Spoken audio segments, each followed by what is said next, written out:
Be me, 19-year-old Femanon, who unironically thinks life is an anime.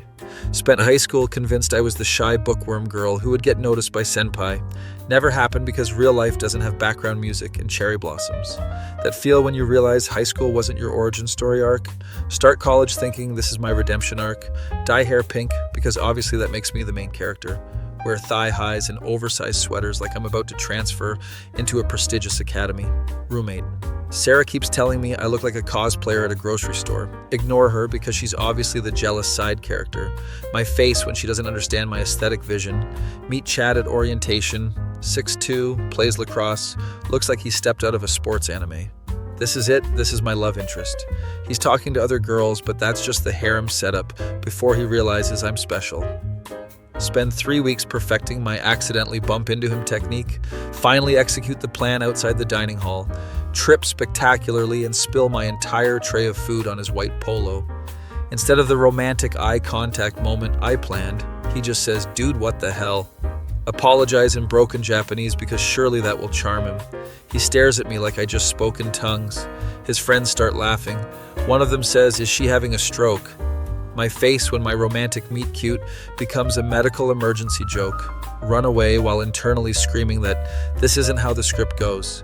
Spend next 2 weeks analyzing every interaction like it's foreshadowing. Convinced his annoyance is just tsundere behavior. Start showing up to his lacrosse practices. Sit in bleachers with a book, trying to look mysterious and intellectual. Really just reading fan fiction on my phone behind a copy of Dostoevsky. He notices me after the third practice, walks over, and asks why I keep coming. This is my moment. Tell him I find sports fascinating and I'm studying human psychology. He says, "That's weird, but okay." Clearly he's intrigued by my mysterious nature. That feel when you misread basic politeness as romantic interest. Start leaving little notes in his textbooks during shared classes. Quotes from anime about destiny and red strings of fate. Sign them with just a small doodle of a cherry blossom. Week later, he confronts me after psychology class. "Hey, pink hair girl, are you the one leaving these weird notes?" Deny it while blushing furiously because this is the confession scene setup. He shows me the notes and says, "These are really creepy. Please stop." Explain that they're romantic and poetic. He reads one out loud. Like the autumn leaves that dance in the wind, our souls are destined to intertwine beneath the crimson moon. His face goes through several emotions, none of them love. Look, I don't know what anime you think you're living in, but this is real life. My face when reality hits harder than Truck-kun, feel my main character energy faltering. Insist that he just doesn't understand the depth of our connection. He sighs and says, "We don't have a connection. We've had like 3 conversations." Obviously, he's in denial about his feelings. Decide to level up my approach. Start dressing even more like an anime character. Cat ear headbands, oversized bow ties, platform shoes that make me 5'8". Carry around a leather-bound journal where I write deep thoughts in purple ink. Sample entry. Today, Chad-kun looked in my direction for 2.3 seconds. Surely a sign that the universe is aligning our chakras. Roommate Sarah finds the journal and reads it out loud to her boyfriend. They're crying, laughing at my deep observations about the male psyche. Tell them they wouldn't understand because they're normies. That feel when your roommate becomes the comic relief character in your tragic backstory. Sarah says you need therapy, not a boyfriend. She's obviously jealous that I'm living an epic romance while she's stuck in a boring, realistic relationship. Halloween party happens. This is my chance to show Chad my true anime protagonist energy. Spend $200 on a perfect magical girl costume, complete with light-up wand and color-changing hair clips. Arrive at party, feeling like I'm about to unlock my character development. Chad is there dressed as a basic frat boy vampire. Approach him confidently because Halloween is clearly a special episode. Tell him his costume is uninspired compared to my authentic expression of inner power. He's talking to some basic blonde girl in a nurse costume. Obviously, she's the rival character who exists to make me look better. Interrupt their conversation to explain the deep symbolism of my outfit. The ribbons represent the bonds between dimensions, and the stars symbolize hope transcending darkness. They both stare at me. Blonde girl whispers something to Chad, and he laughs and says, "Sorry, we're kind of in the middle of something." Insist that as the main character, I should be his priority. Literally say those words out loud. The entire party goes quiet. Someone in the background says, "Did she just call herself the main character?" My face when I realize I said the quiet part out loud. Realize I may have miscalculated the social situation. Chad looks genuinely concerned now. Look, I think you might be confused about a lot of things. He turns back to Nurse Girl and they walk away together. Spend rest of party sitting in the corner, journaling about how misunderstood protagonists always face trials. Next week decide to take a more direct approach. Wait outside his dorm building at 6 a.m. because early morning encounters are always meaningful in anime. He comes out for his morning run, sees me and immediately turns around. Chase after him shouting, "Chad-kun, we need to talk about our destiny." Using kun suffix in real life hits different when you're running down a sidewalk. He stops and turns around looking genuinely afraid. "Okay, this needs to stop. You're making me uncomfortable." That feel when your love interest files you under campus safety concern. Explain that discomfort is just the first stage of recognizing true love. Pull out a 12-page letter I wrote, explaining our compatibility based on his astrological chart. I don't actually know his birthday, but I guessed based on his lacrosse number. He doesn't even take the letter. Says, "I'm going to be really clear with you. I am not interested. We are not destined for anything. Please leave me alone." Obviously, this is the dramatic rejection that comes before the big romantic revelation. Tell him I'll wait for him to realize his feelings. He says, "Please don't. I'm asking you to stop." Spend next week planning the perfect gesture to show him my devotion. Decide to recreate the famous confession scene from my favorite romance anime. Buy 144 pink roses because that's how many episodes the series had. Arrange them in a heart shape outside the student center. Make a banner that says, "Chad-kun, you are the tuxedo mask to my Sailor Moon." Set up at sunset because lighting is crucial for dramatic moments. Text him to meet me there, claiming it's about a class project. Hide behind a tree, waiting for him to discover my romantic display. He shows up with 2 campus security guards. Apparently someone reported suspicious flower arrangement activity. Watch from my hiding spot as they dismantle my confession setup. Chad is talking to the guards and pointing in different directions. My face when my romantic gesture becomes a security incident. One guard is taking pictures of my banner. This is not how this scene was supposed to go. Decide to reveal myself and explain the romantic nature of the situation. Step out from behind tree with arms spread dramatically. "Chad-kun, these flowers represent the blooming of our eternal love." Security guard asks if I'm the one who made the display. Chad looks like he's aged 5 years in the past 10 minutes. Explain to everyone that this is a traditional romantic gesture from Japanese culture. Guard says, "Ma'am, you can't leave large displays on campus property without permission." Chad finally speaks up. "Officers, she's been following me and leaving me notes for weeks." Betrayal hits harder than any anime plot twist. Security asks if I want to file a harassment report. Realize my love interest just called me a stalker to campus police. My main character arc is crumbling faster than a poorly animated fight scene. Spend 3 days in my dorm room eating Pocky and watching romance anime, trying to figure out where my story went wrong. Maybe I skipped too many episodes of character development. Roommate Sarah sits me down for an intervention. You know, real relationships don't work like cartoons, right? Insist that anime is based on real emotions and universal truths. She shows me screenshots of social media posts about the weird anime girl who harassed Chad. Apparently, I'm now a campus meme. Someone made a TikTok compilation of my main character moments. My face when I become internet famous for all the wrong reasons has 50K views and the comments are brutal. Mental illness is not a personality trait. This is what happens when you confuse fiction with reality. Someone get this girl a therapist and a reality check. My reputation as a mysterious protagonist has become a cautionary tale. Decide I need to level up my approach one final time. This calls for the ultimate romantic gesture. Plan to confess my feelings at the lacrosse championship game. Will run onto the field during halftime and declare my love over the loudspeaker. Spend my entire meal plan money on a custom jersey with future Mrs. Chad on the back. Game day arrives, and I'm ready for my grand finale. Sneak onto the field during halftime wearing my custom jersey. Security immediately starts chasing me. Grab the announcer's microphone and shout, "Chad Thompson, I love you, and we're meant to be together." My voice echoes across the entire stadium. Chad is on the bench with his head in his hands. Crowd is a mixture of confused and entertained. Security tackles me before I can finish my prepared speech about destiny. get escorted out while the entire stadium watches. Someone definitely got it on video because my phone is blowing up with notifications. That feel when your grand romantic gesture becomes a viral cringe compilation. Spend the night in campus jail for trespassing. Roommate Sarah has to bail me out at 3 a.m. She's not speaking to me, and honestly, I don't blame her. Check social media, and I'm now internet famous for all the wrong reasons. Anime girl loses it at lacrosse game has gone viral. Comments are roasting me harder than a Shunin villain. She really thought this was her anime moment. Someone needs to tell her the power of friendship doesn't work on restraining orders. This is your brain on too much anime. Realize my main character arc has become a villain origin story. Chad transfers to a different psychology class, probably getting a restraining order based on what Sarah heard from her boyfriend. My anime protagonist phase officially ends, not with a romantic confession, but with a campus-wide reputation as the crazy stalker girl. Turns out real life doesn't have plot armor. Maybe the real character development was the therapy I need along the way. Currently working on accepting that I'm not the main character of anyone's story, especially not Chad's. Still watching anime. But now I understand why people say touching grass is important. Grass doesn't have dramatic background music or convenient plot devices. It's just grass, and sometimes that's enough. Fast forward 6 months. Finally stopped stalking Chad's social media and got actual therapy. Therapist helped me realize anime isn't a life manual. Started going to anime club meetings, ironically, for research. Meet this awkward guy named Kevin who collects vintage figurines.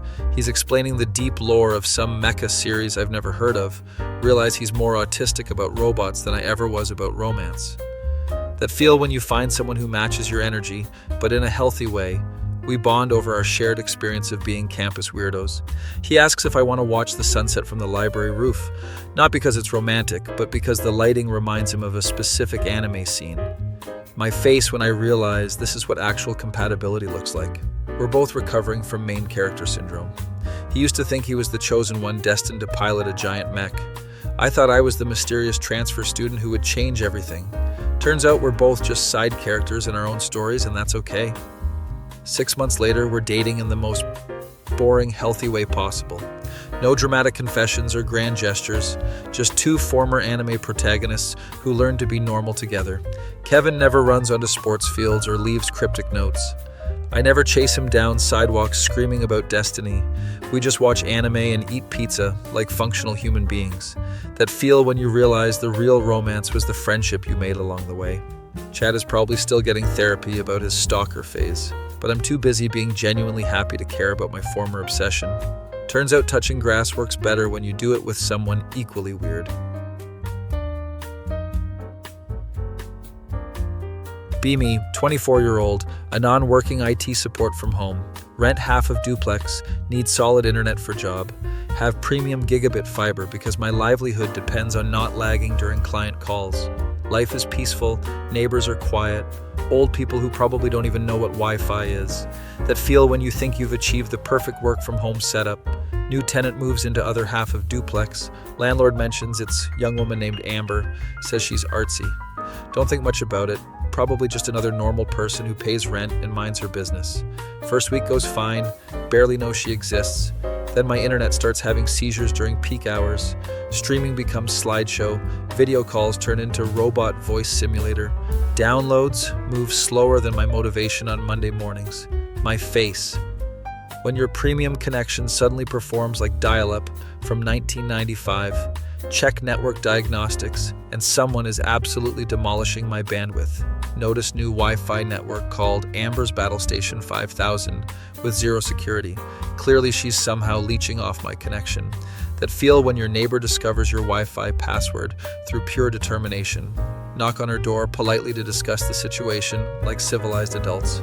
Takes literally 7 minutes of knocking before door opens. Amber appears looking like she hasn't seen sunlight since the Obama administration. Wearing oversized anime hoodie, pajama pants with cats on them, holding energy drink like it's life support. Hair looks like she stuck finger in electrical socket, then gave up halfway through fixing it. But honestly, she's actually really cute in that messy, neat way. Start blushing like an idiot because wasn't expecting attractive neighbor. My face. When you're trying to confront someone but they're adorable. Oh, hey neighbor guy, what's happening? Stumble over words slightly because brain stops working when cute girls talk to me. That feel when you have to be serious about Wi-Fi theft. But she has pretty eyes. Explain that someone seems to be using my internet and it's slowing everything down. She immediately goes full defensive mode, like I accused her of international espionage. Why would you automatically assume it's me just because I moved in recently? Point out that issues started exactly when she arrived in basic timeline logic. That's totally just coincidence. Maybe your internet provider just sucks now. My face when obvious culprit plays innocent victim with Oscar-worthy performance. Try to be diplomatic about the whole situation. Look, if you need internet, we can work something out, maybe split the cost. I already have internet connection. I definitely don't need to use yours. Ask why my monitoring shows massive usage spikes during her active hours. Maybe you should invest in better security instead of blaming innocent neighbors. That feel when someone gaslights you about your own network logs. Decide to change Wi-Fi password to something more secure and see what happens. Peace returns for exactly 18 hours. Then connection issues come back worse than before. Check router logs and somebody is running password, cracking software. My face. When your neighbor escalates to full cyber warfare over free internet, march back to her door, this time significantly less polite. You're literally attacking my network now. This needs to stop immediately. Prove it. You can't just accuse random people without concrete evidence. Show her screenshots of attack attempts with timestamps from network monitoring. Literally anyone could be doing that. Hackers target home networks all the time. She's really going to play dumb about attacks coming from the house next door. The attacks are originating from inside your residence. That's harassment, and I could totally call the police about this. That feel when victim becomes perpetrator in her alternate reality. Decide to document everything for potential landlord complaint. Set up proper network monitoring to track all intrusion attempts with timestamps. Enable logging for every device that tries to connect to track patterns. Amber apparently interprets this as declaration of total war. My internet starts getting hit with constant attacks during work hours. Video calls with clients become impossible. Streaming services buffer every 3 seconds. She's literally trying to destroy my ability to work over free Wi-Fi access. My face.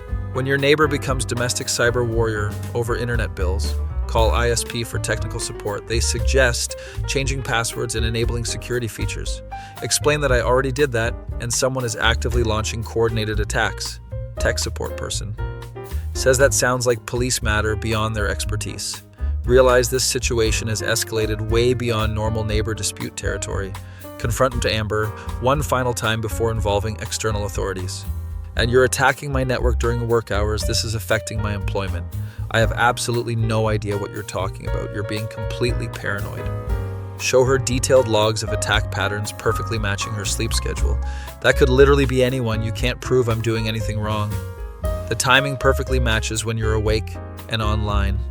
So now you're stalking my daily schedule. That's actually really creepy behavior. That feel when presenting evidence somehow makes you the villain. She slams door in my face.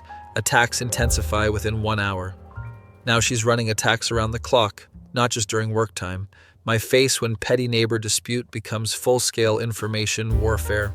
Start researching legal options for cyber harassment and network intrusion. Document everything with timestamps, attack types, bandwidth theft logs, screenshot evidence. Contact landlord with comprehensive evidence of disruptive and potentially illegal activity. Have you tried just talking to her about it like adults? Explain that talking resulted in immediate escalation to cyber attacks. Well, I can't really evict someone just for internet problems. That feel when your landlord doesn't understand cybercrime is actual crime. Decide to implement nuclear option with enterprise-grade network security. Set up honeypot networks specifically designed to catch intrusion attempts. Enable aggressive intrusion detection that automatically logs everything. Configure auto-blocking for any unauthorized access attempts from her address.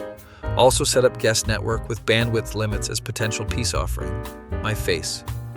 When you have to build digital fortress because of one crazy neighbor, offer guest network access to Amber as diplomatic peace treaty. Here's guest password, 50 megabits should be plenty for normal internet usage. I don't need your charity handout, I have my own internet service. Continues attacking main network despite having free access to guest network. She's not even trying to use internet anymore, just wants to destroy mine. That feel when you realize this was never about Wi-Fi access at all. Attacks begin evolving to become more sophisticated over time. She's clearly learning new techniques and testing different exploit methods daily. obviously spending an entire day researching how to break into networks. My network becomes her personal hacking practice laboratory. Discovers she's been posting about situation in online hacker forums. Describes me as selfish neighbor who refuses to share internet connection. Asking for advice on teaching greedy people important lessons. My face. When your neighbor crowdsources cyber attacks against you, forum responses are mostly telling her to just get her own internet service. But few wannabe hackers offer actual attack tools and step-by-step tutorials. She downloads everything and starts testing new methods every single day, now dealing with professional-grade attacks from amateur script kiddie. That feel when your neighbor's hobby becomes your personal cybersecurity nightmare. Start working with ISP security team to document ongoing harassment. They confirm attacks are definitely originating from address directly next door. Provide detailed forensic analysis for potential legal action if needed. ISP technician says they've never seen residential harassment this persistent before. Apparently Amber is breaking multiple computer fraud and abuse laws. My face when petty Wi-Fi dispute becomes federal jurisdiction territory. Contact local police with comprehensive documentation of cyber attacks, officer says. So she's stealing your internet. Explain it's way beyond theft. She's actively attacking network infrastructure. Have you tried just changing your password? Show detailed forensic logs of sophisticated intrusion attempts and coordinated attacks? This is pretty technical stuff. You might need to contact federal authorities. That feel when local cops are completely useless for cybercrime. Research confirms cyber harassment falls under federal computer fraud laws. Attacks on work networks could potentially be considered economic interference. File formal complaint with appropriate federal cybercrime division. They actually take it seriously in open official investigation. My face. When your neat neighbor attracts federal law enforcement attention, federal agent contacts me about ongoing harassment investigation. This level of persistence suggests obsessive behavioral patterns. Explain complete timeline from simple Wi-Fi sharing, request to full cyber war. We see this pattern sometimes with certain isolated personality types. Apparently socially isolated, internet addicts sometimes develop persecution complexes.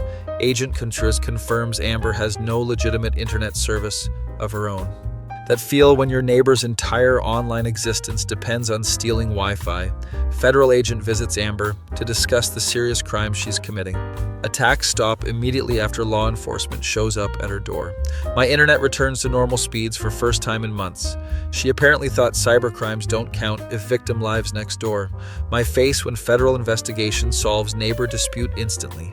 Agent explains Amber was potentially facing serious federal charges, multiple violations of Computer Fraud and Abuse Act with possible prison time. She agreed to cease all attacks and stay away from my network completely. That feel when your crazy neighbor learns actions have real consequences. Amber completely avoids all contact after federal visit. Occasionally see to her peeking through blinds when I'm getting mail outside. She finally gets legitimate internet service installed by actual ISP. New Wi-Fi network appears called Sorry Not Sorry with maximum security encryption. Attacks completely stop. My network performance returns to normal speeds. My face when federal law enforcement solves what diplomacy couldn't accomplish. Work from home becomes peaceful again without constant cyber attacks. No more dropped video calls or corrupted file transfers during client meetings. Can actually use the internet I pay for without amateur hacking attempts. That feel when you successfully reclaim your digital territory. A few weeks later, something unexpected happens. Amber starts aggressively knocking on my door at 9 p.m. Open it, expecting another confrontation about network security. She's standing there in the same anime hoodie, but hair is actually brushed. We need to talk about what happened. Okay, what about it? I've been thinking about everything and I was totally wrong. My face when your cyber nemesis wants to have feelings conversation. I was just mad about being broke and took it out on you. You could have just asked to split internet costs instead of launching attacks. I know, but I was embarrassed about not having money for basic utilities. That feel when months of cyber warfare could have been avoided with honest conversation. We're standing there staring at each other in awkward silence. She suddenly steps closer, looking directly into my eyes. I'm sorry for being crazy, you were just trying to help. Before I can respond, she grabs my shirt and kisses me. My face when your Wi-Fi war ends with completely unexpected plot twist. Kiss escalates quickly and we end up stumbling back into my apartment. Turns out months of digital combat created some kind of weird tension that feel when enemies to lovers trope happens in real life. Wake up next morning with Amber sleeping next to me wearing my shirt. She's actually pretty cute when not launching cyber attacks. My face when you realize your neighbor was just lonely and acting out. She officially moves in 2 weeks later and we split all utilities. Now she uses my internet legally and helps optimize network security. Her hacking skills are actually useful for legitimate purposes that feel when your biggest problem becomes your best solution. Still work from home, but now have live in IT support. Amber handles all network maintenance and keeps hackers away. Turns out she's actually genius with computers, just was bored and broke. My face when your cyber stalker becomes your system administrator. Landlord is confused but happy. We solve noise complaints. Neighbors think we're a weird couple but mind their own business. Amber still wears anime hoodies, but now they're clean ones that feel when finding love through Wi-Fi warfare wasn't on your bingo card. She occasionally mentions how crazy she was during hacker phase. I can't believe I spent 3 months trying to destroy your internet.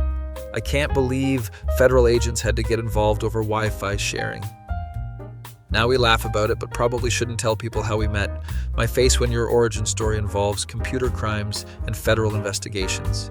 Internet works perfectly, and we have best network security in neighborhood. Amber keeps learning new cybersecurity techniques for fun instead of evil. Sometimes other neighbors ask for help with their internet problems. We've become unofficial IT support for entire block that feel when your relationship starts with cyber warfare and ends with tech support business. Still can't believe months of hacking attacks led to finding actual love. Amber says she knew I was cute but was too proud to just ask for help. Apparently launching cyber attacks was easier than admitting she was broke. My face when social anxiety manifests as federal computer crimes. Now we have joint bank account and she pays half of everything. No more checking bank balance or worrying about utility bills alone. She handles all technology problems and I handle all adult responsibilities.